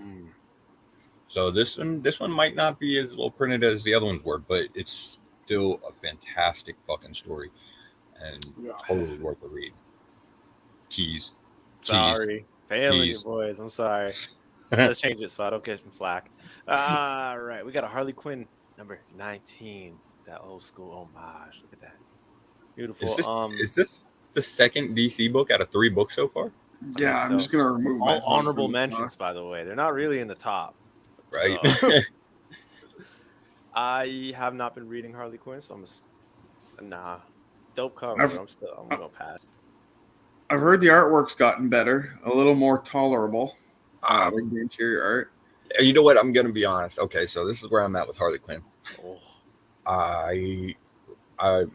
I'm a huge Joker fan, so obviously I'm a huge Harley fan, and I was all about it when this series first started. I cracked the first issue. I saw the artwork. I closed it. I put it down, and I haven't cracked another issue of Harley Quinn since. Now, that being said, I know that the cover artist has changed. John Boy Myers is doing the A covers. I'm not sure about the interior artwork. I know I had this conversation once before, and I believe the artist changed. So I'm gonna crack one of them here soon. But I am behind on actually reading Harley Quinn, so I have no fucking idea what's happening in the series. But I'm on board for all the homage covers. Yeah, I was just about to say that, like, I'm not on the series, but I do like how this trend of these early detective comic issues, like the first one you had was Batman.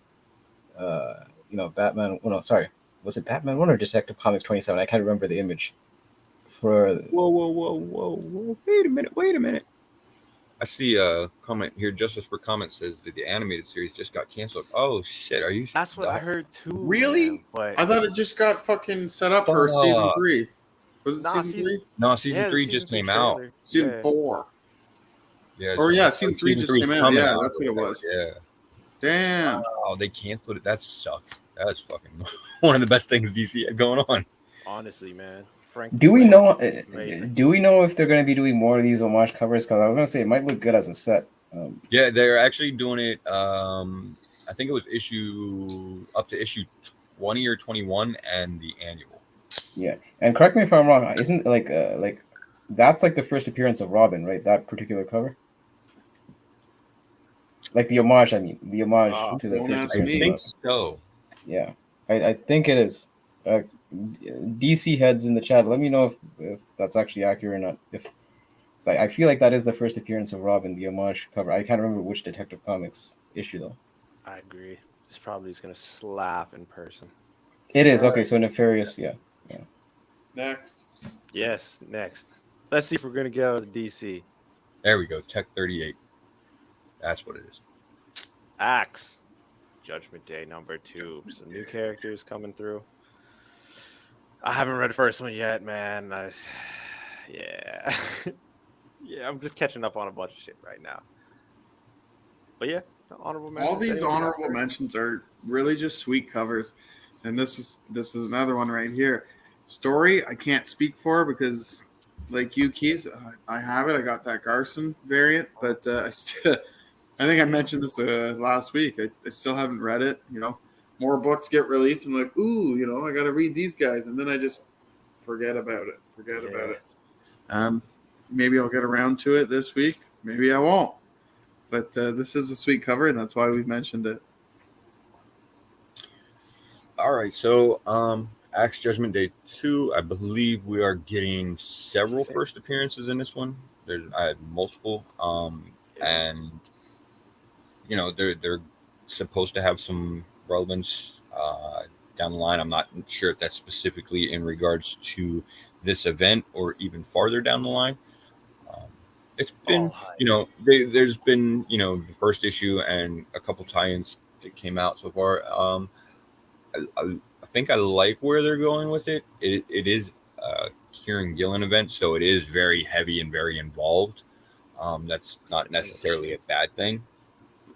I'm waiting to see how it all turns out.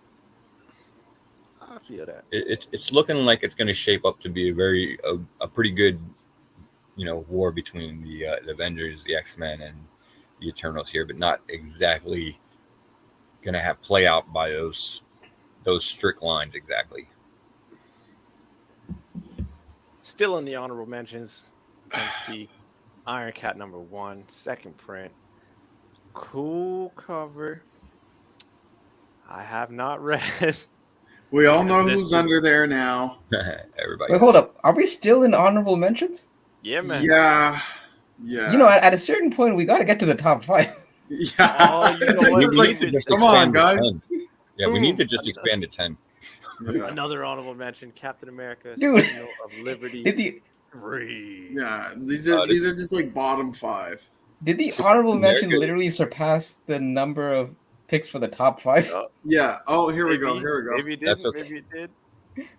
I'm moving this along. Captain America, both Captain America series have been really good so far, though, so it's worth a read. That's fair. Sure it is. Cap. Amazing Spider-Man #7. Oh, how the hell does this make number 5? This is an honorable mention, if anything. Yeah, I feel like one of those honorable mentions could have swapped just based on this let's cover. bump them. I can't speak for this series at the moment.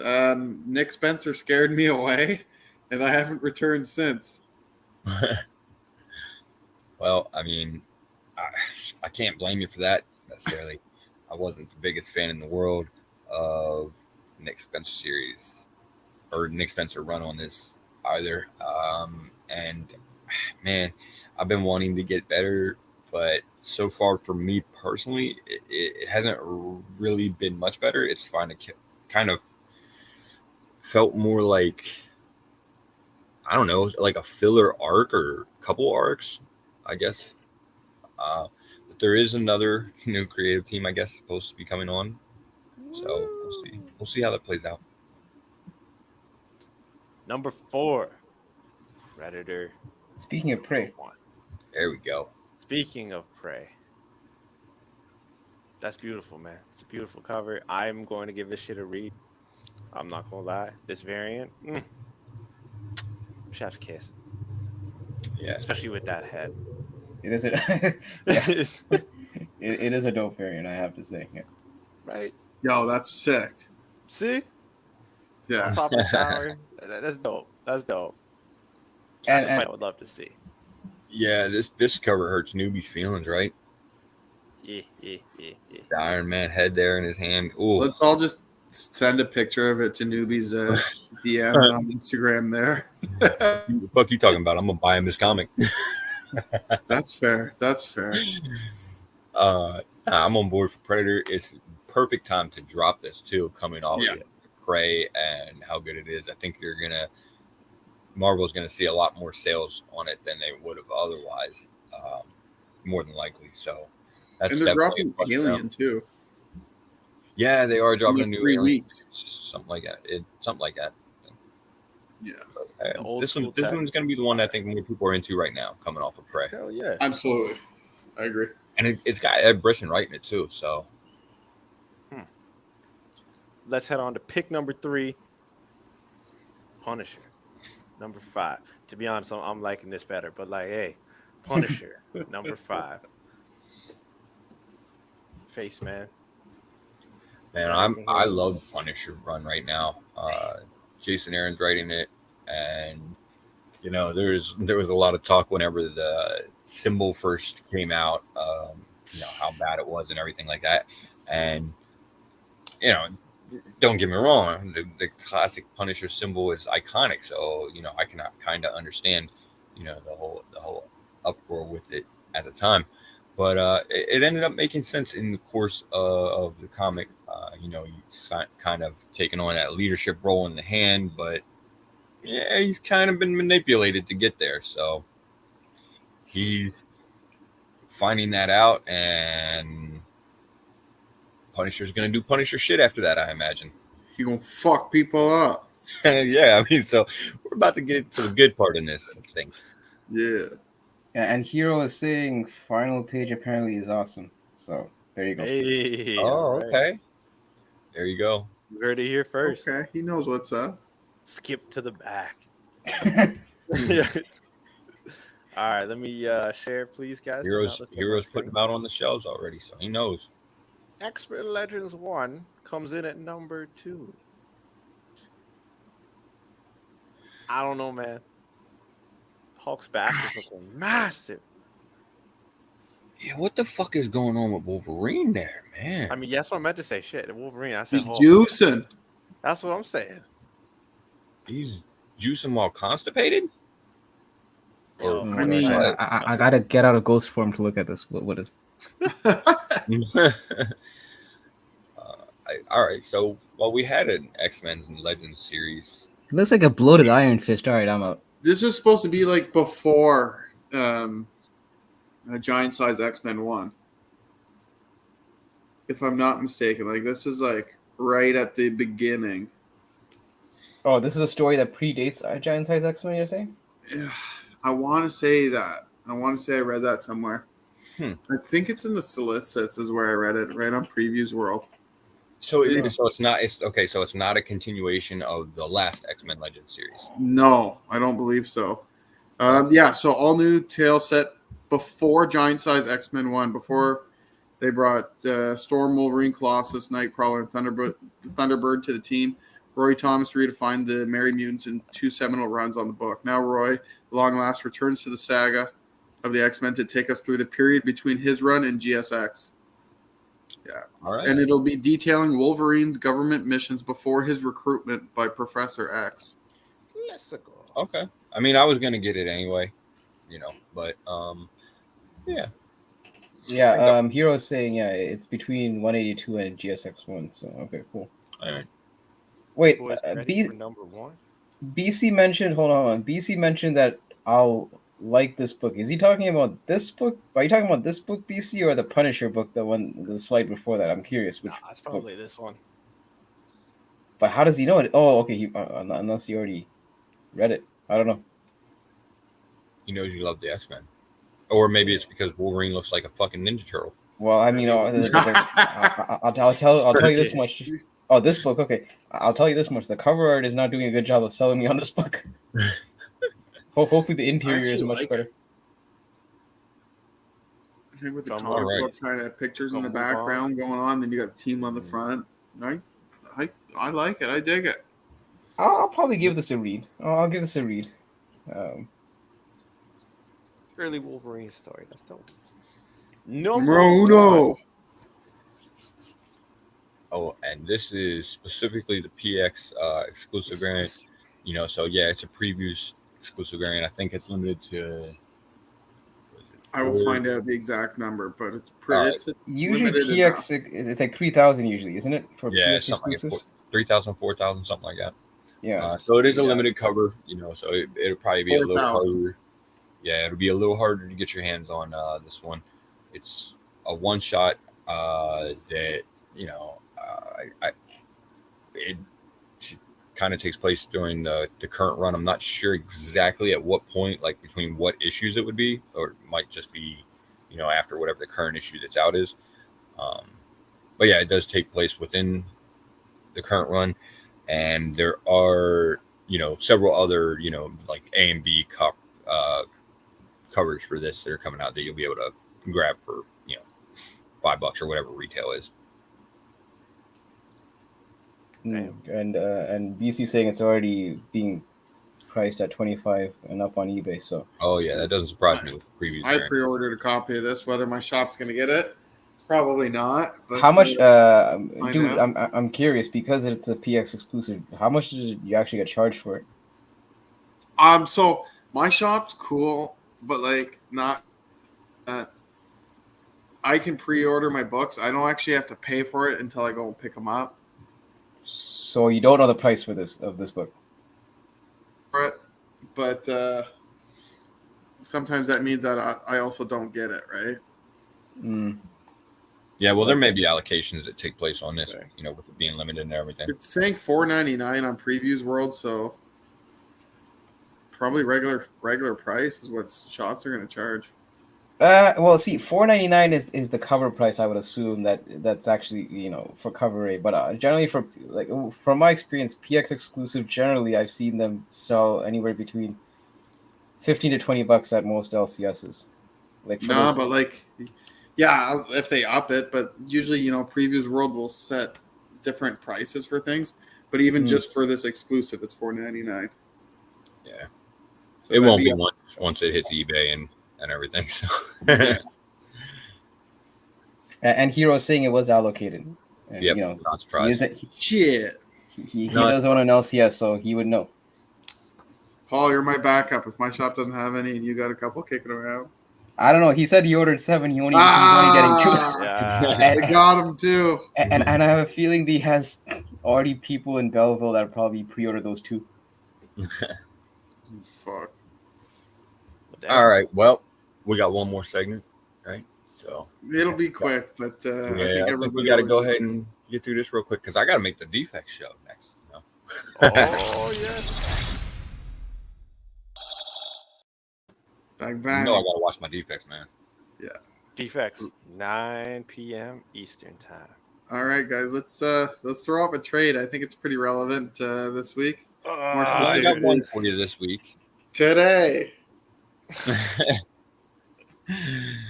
Zoom in on that. Let's see that up close. Ooh, let's see if I can zoom right now. Hold up. Can we zoom in on it?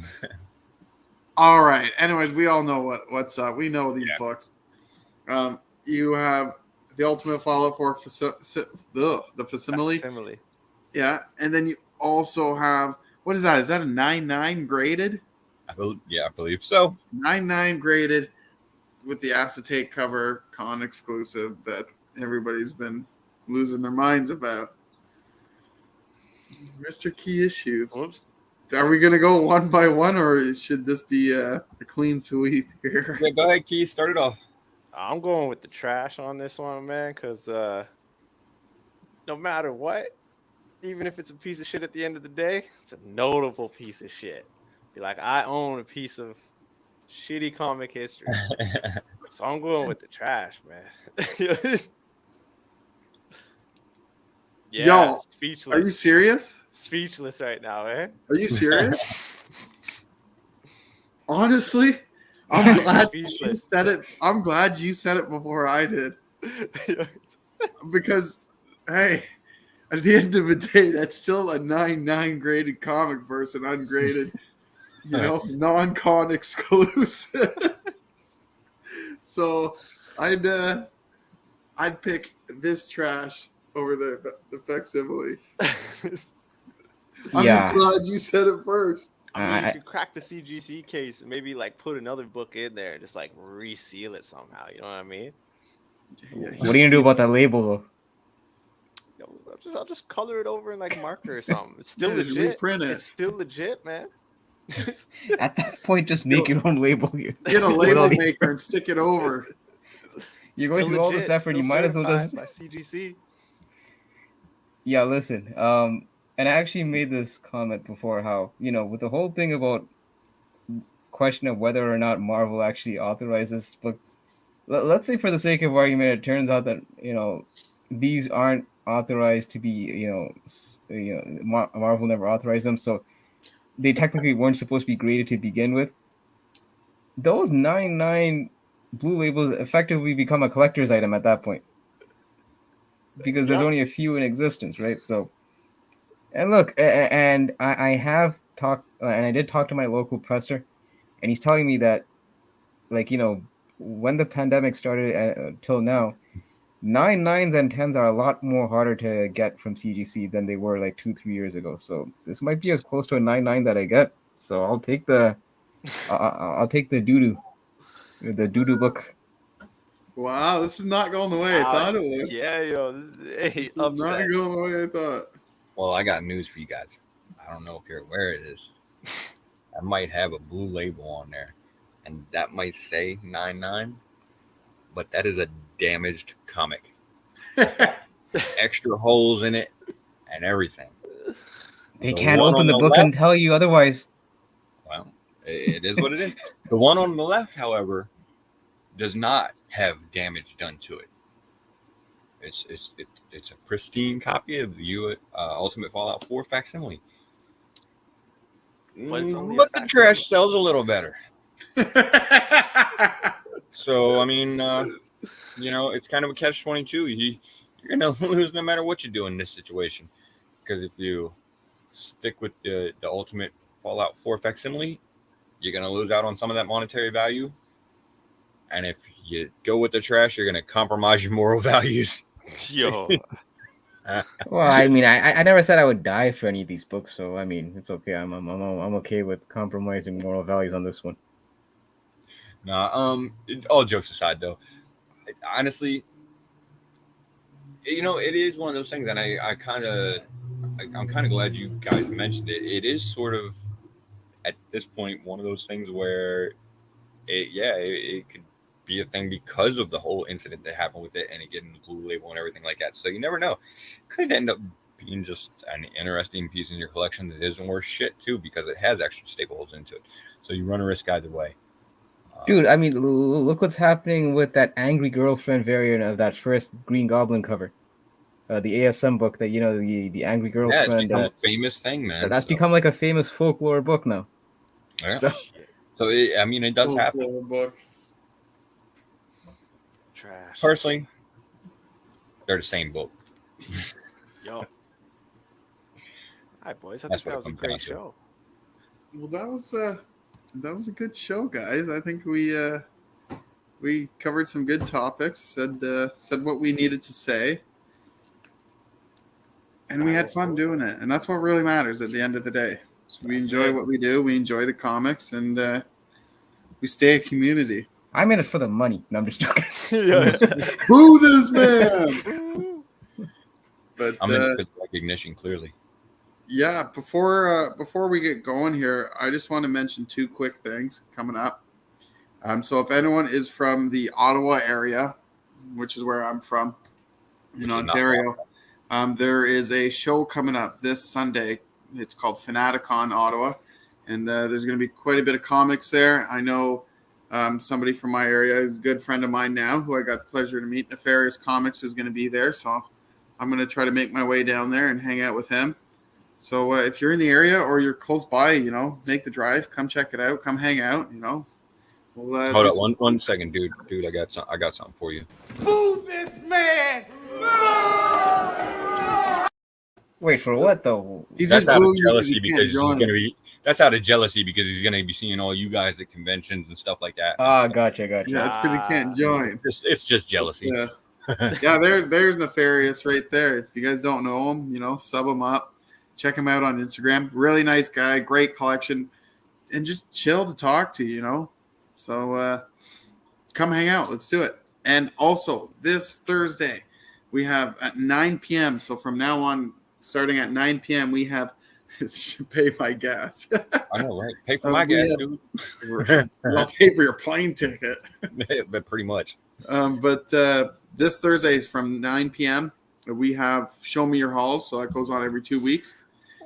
And this time I figured I'd bring on two people, two friends of mine that we have never had on the show before and aren't on the Instagram community. So this will be new for most people here. I'm not going to name any names yet. I'll leave it a surprise for you. One of them calls you an acquaintance more than a friend. Nah, they're my friends. I may not be their friend. They're my friend, though. I'm kidding. But what's really cool about this is one of them has been collecting a really long time, and the other one, I actually got into comic collecting and into the hobby, and he's only been collecting for about 4 months now. But they both have really amazing collections, and it'll be really exciting to see what they've picked up in the last few weeks and what they're looking for, you know? So check out Show Me Your Halls at 9 p.m. this Thursday on Comic Kingpins, of course.